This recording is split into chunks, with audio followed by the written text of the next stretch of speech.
नमस्कार। आज हम गूंगे चैप्टर जो 11th क्लास का 4th चैप्टर है गूंगे, जिसकी हम समरी भी समझ चुके हैं पहले। तो आज हम उसी के जो प्रश्न उत्तर हैं उन पर चर्चा करेंगे। तो जो पहला प्रश्न है हमारा, चमेली को गूंगे ने अपने बारे में क्या क्या बताया और कैसे बताया। तो यहाँ पर जो गूंगा बालक है उसने चमेली को बताया कि उसकी जो माँ उसके पिता के मरने के बाद उसे छोड़कर चली गई थी और उसके जो रिश्तेदार थे, जो बुआ जी थे और फूफा जी थे, उन्होंने उसको पाला था। वह उनके पास से भाग आया क्योंकि वे उसे बहुत मारते थे।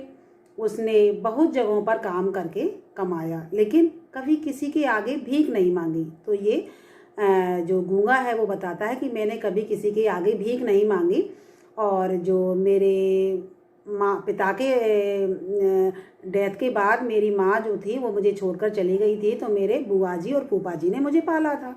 तो मैंने कभी भीख नहीं मांगी और मैंने मेहनत का ही खाया है। किसी ने बचपन में मुंह की जो सफाई करते हुए उसकी कांकल काट दी थी, जिसके कारण वह मतलब गूंगा हो गया और अब वो बोलने में असमर्थ है। तो उसने ये सब चमेली को हाथ के संकेतों के माध्यम से बताया। प्रश्न नंबर 2 है, गूंगे की कर्कश काँय काँय और अस्फुट ध्वनि को सुनकर चमेली ने पहली बार क्या अनुभव किया। तो इसका जो आंसर है, चमेली ने पहली बार यह अनुभव किया कि अगर गले में कांकल तनिक ठीक नहीं हो तो मनुष्य की दशा कैसी असहाय जैसी हो जाती है। वह अपने मन के भावों और विचारों को व्यक्त करना तो चाहता है लेकिन उसे कह नहीं पाता, किसी के सामने अपने विचारों को प्रकट नहीं कर पाता। प्रश्न नंबर 3 है, गूंगे ने अपने स्वाभिमानी होने का परिचय किस प्रकार दिया कि मैं स्वाभिमानी हूँ, यह उसने किस तरह प्रस्तुत किया। तो गूंगे ने संकेत के माध्यम से बताया कि वह स्वाभिमानी है। उसने अपने सीने पर हाथ रख करके संकेत किया कि उसने आज तक किसी के सम्मुख मतलब सामने हाथ नहीं फैलाया, उसने कभी भीख नहीं मांगी। उसने अपनी भुजाओं को दिखाया, मतलब भुजाओं पर हाथ रख करके उसने कहा संकेत के माध्यम से कि उसने मेहनत करके ही खाया है। उसने पेट बजाकर यह भी बताया कि उसने यह सब अपने पेट के लिए किया है। क्वेश्चन नंबर 4 है, मनुष्य की करुणा की जो भावना है उसके भीतर गूंगेपन की प्रतिच्छाया है। मतलब जो मनुष्य जब है ना किसी मतलब दुखी व्यक्ति को देखता है तो उसके अंदर एक करुणा जागती है और वह केवल उसकी प्रतिच्छाया होती है, लेकिन वह उसके लिए न्याय की मांग नहीं कर पाता। तो गूंगेपन की प्रतिच्छाया मतलब जो गूंगा था उसके प्रति करुणा तो जागी लेकिन वो उसके लिए न्याय नहीं दे पाए। उस पर है ना वो दया करती है, सहानुभूति दिखाती है, लेकिन वो उसे न्याय नहीं दे पाती। पहले तो उसको अपने यहाँ नौकरी पर रख लेती है, फिर उसके बाद उसे भला बुरा भी कहती है जो भी उसके मुंह पर आता है। तो इसका जो आंसर है हम देख लेते हैं कि संवेदनशीलता मनुष्य का स्वाभाविक गुण है और इसी के प्रभाव के कारण मनुष्य में दूसरों के प्रति करुणा और प्रेम का भाव उत्पन्न होता है। आज के समय में मनुष्य ने अपनी संवेदनशीलता के प्रति आंखें बंद कर ली है। वो संवेदनशीलता दिखाता तो है लेकिन पूरी तरह से न्याय नहीं कर पाता। वह भावना उसके मन में रहती तो है अवश्य, लेकिन मूक अवस्था में है, मतलब वो बोल नहीं पाता। किसी के प्रति जब अन्याय होता है तो वो न्याय की आवाज़ नहीं उठा पाता, परंतु मुंह बन के खड़ा रहता है, मतलब वो गूंगा ही हो जाता है। मतलब उसके अंदर जवान है फिर भी वो बोल नहीं पाता। यदि कभी वो उसके मन से बाहर आ भी जाए तो व्यवहार में उसे ला नहीं पाता, उसे वो व्यवहार में यूज नहीं कर पाता है। इसलिए कवि ने यहाँ कहा, लेखक ने कहा है कि मनुष्य की करुणा की जो भावना है उसके भीतर गूंगेपन की प्रतिच्छाया के रूप में विद्यमान है। वो उस गूंगे को देखते हैं तो उस पर करुणा जागती है, संवेदनशीलता होती है, लेकिन वो केवल एक छाया बन के रह जाती है। वो उसके प्रति न्याय नहीं कर पाते और उसके साथ गलत व्यवहार ही होता है। क्वेश्चन नंबर 5 है, नाली का कीड़ा एक छत उठाकर सिर पर रख दी फिर भी मन नहीं भरा। ये चमेली कहती है गूंगे से कि नाली का कीड़ा एक छत उठाकर सिर पर रख दी फिर भी मन नहीं भरा। चमेली का यह कथन किस संदर्भ में कहा गया है और इसके माध्यम से उसके किन मनोभावों का पता चलता है। तो उसके जो मन भाव हैं वो स्पष्ट रूप से सामने आते हैं कि वो उस गूंगे को एक नाली का कीड़ा समझती है और उसने गूंगे को अपने पास तो रख लिया था, लेकिन वह उसके छोटे मोटे काम करता था और गूंगे का जो स्वभाव था कि वह कुछ समय के लिए चला जाता और फिर वापस आ जाता था। लेकिन एक दिन जब गूंगा उन्हें बिना बताए भाग गया तो वह यह कथन कहती है कि उसे लगता है कि गूंगा नाली के कीड़े के समान है और वो उसे नाली का कीड़े के समान बताती है। उसे जितना भी बेहतर जीवन दे दो मगर वह गंदगी को ही पसंद करता है। इस तरह उसने गूंगे को कहा। चमेली के इस कथन से पता चलता है कि वह गूंगे जैसे लोगों के प्रति क्या सोच रखती है। पहले तो वो करुणा जगाती है, दया की भावना रखती है, लेकिन उसकी जो सोच है वो ठीक नहीं है। वह उसे कीड़े के समान समझती है और वो भी नाली के कीड़े के समान। उसे लगता है कि गूंगे को अपने पास रखकर उसने एहसान किया है, अतः वह जो चाहेगी गूंगे को कह सकती है और उसके साथ गलत व्यवहार भी कर सकती है। यह उसकी धारणा बन गई थी। क्वेश्चन नंबर 6 है, यदि बसंता गूंगा होता तो आपकी दृष्टि में चमेली का व्यवहार उसके प्रति कैसा होता?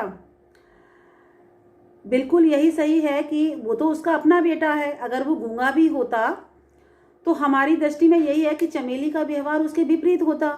वह बसंते को मूक बधिरों के विद्यालय में पढ़ाती, जिससे कि है ना वो पढ़ लिख करके एक समझदार व्यक्ति बने। उसे लोगों की मार खाने के लिए कहीं गली में ना छोड़ देती और उसके साथ कोई गलत व्यवहार ना हो। उसे सक्षम बनाती, मजबूत बनाती, ऐसे उपाय ढूंढती जिससे उसे उसका बच्चा अन्य बच्चों के साथ घुल मिल करके रहे, उसे समान अधिकार मिले। तो लोगों द्वारा उसके बच्चे को दया की दृष्टि से नहीं देखा जाए और उसे समान अधिकार दिया जाए, अगर वो उसका बच्चा बसंता गूंगा होता तो। क्वेश्चन नंबर 7 है, उसकी आंखों में पानी भरा था जैसे उनमें एक शिकायत थी, पक्षपात के प्रति तिरस्कार था, क्यों? तो ये जो गूंगा है उसके अंदर जो एक तिरस्कार की भावना पैदा होती है, पक्षपात होता है उसके साथ। तो गूंगा चमेली को माँ के समान ही समझने लगा था जब उसने उसको नौकरी पे रखा था। 4 रुपये भी देती थी, खाना भी देती थी, तो वो उसे अपनी माँ के समान समझने लगा। माँ की ममता उसे मतलब कुछ भी करने को है ना मजबूर कर देती थी, जो भी वो कहती थी वो काम करता था। लेकिन स्टार्टिंग में तो चमेली ने उसे करुणा में माँ का रूप दिखा दिया, लेकिन धीरे धीरे चमेली के साथ रहते हुए उसे एहसास होने लगा कि उसके लिए वह कुछ नहीं है। जब चमेली के बेटे बसंता ने उस पर चोरी का झूठा इल्जाम लगाया तो उससे ये सहा नहीं गया। उसे उम्मीद थी कि चमेली उसका पक्ष लेगी। इसके विपरीत चमेली ने गूंगे के स्थान पर अपने बेटे का पक्ष लिया और गूंगे को यह बात बुरी लगी और उसे लगा कि ये मेरा यहाँ तिरस्कार हो रहा है, मेरे साथ न्याय नहीं हो रहा। चमेली के इस व्यवहार ने उसे दुखी ही नहीं किया बल्कि उसकी आंखों में पानी भी भर दिया। उसकी आंखों में चमेली ने अपने पक्षपात पूर्ण व्यवहार की शिकायत पढ़ ली कि ये मेरे साथ अन्याय हो रहा है और उसे उससे शिकायत भी थी कि वह मेरा न्याय नहीं कर पा रही है। वह चमेली के पक्षपात भरे व्यवहार से आहत था, दुखी था और उसके लिए उसमें एक तिरस्कार भी था। क्वेश्चन नंबर 8 है, गूंगा दया या सहानुभूति नहीं अधिकार चाहता था, कैसे? ये सिद्ध करना है इस प्रश्न के माध्यम से। ये 8 का आंसर है, गूंगे ने यह बात कई बार स्वयं संकेत के माध्यम से कही थी कि वह दया या सहानुभूति नहीं अधिकार चाहता है। अपनत्व से, ये जो अधिकार है वो अपनत्व से उपजता है जब एक अपनेपन की भावना होती है। तो चमेली उसे दया करके अपने पास रख लेती है, लेकिन गूंगा उसे अपनत्व समझता है। वो समझता है कि वो मुझे अपना मानती है, अपना बेटा मानती है। वह उससे अधिकार चाहता है।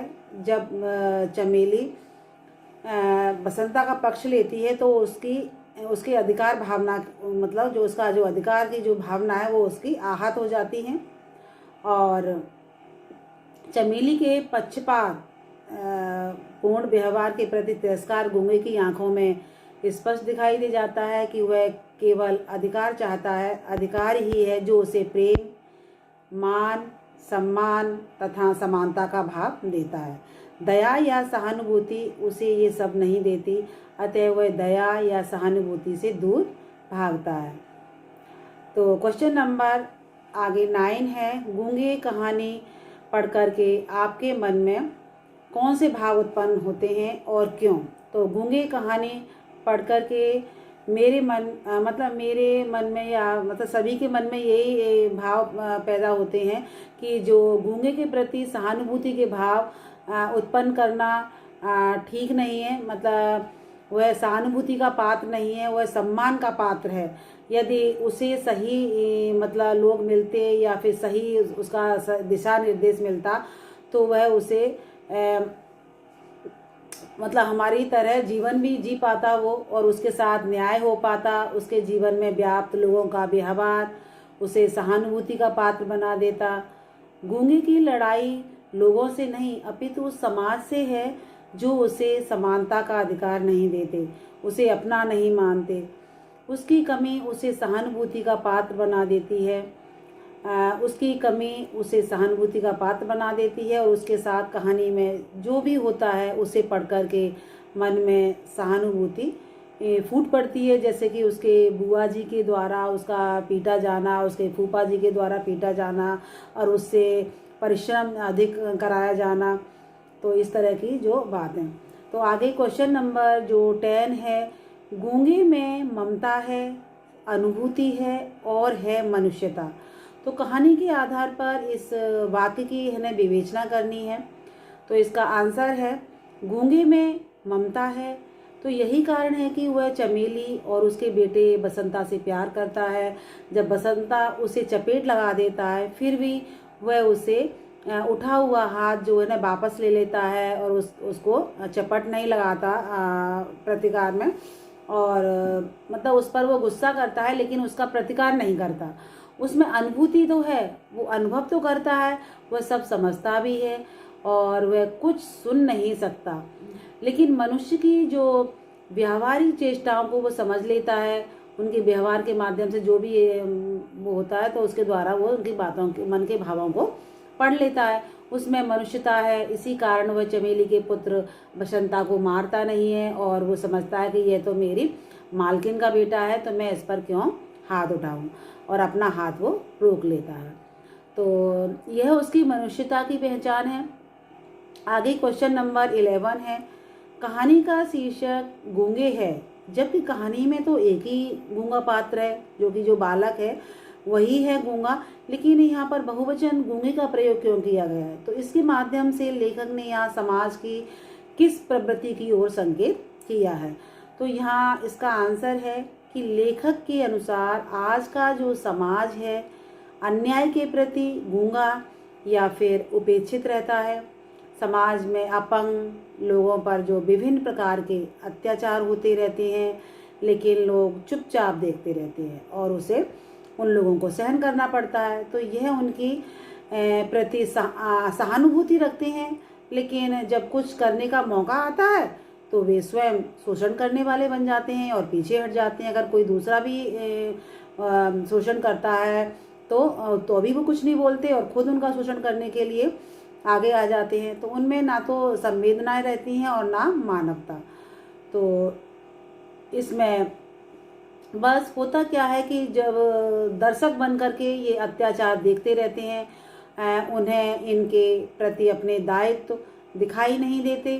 किसी मनुष्य में यदि संवेदनाएं या मानवता आ भी जाती है तो वे क्षणिक होती हैं। अतः लेखक ने गूंगे बोल करके समाज में व्याप्त ऐसे लोगों की ओर संकेत किया है।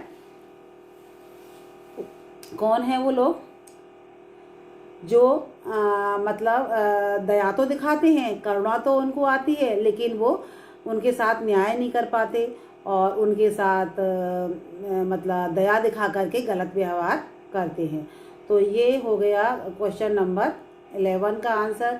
और ये पार्ट 1 है, सेकंड पार्ट आप दूसरा देखोगे क्योंकि इसके जो क्वेश्चन हैं आंसर हैं वो अधिक हैं और इसका जो जीवन परिचय भी रहता है तो वो भी उसमें ऐड होगा। और आपको ये प्रश्नों के उत्तर इजीली समझ में आ गए होंगे। धन्यवाद।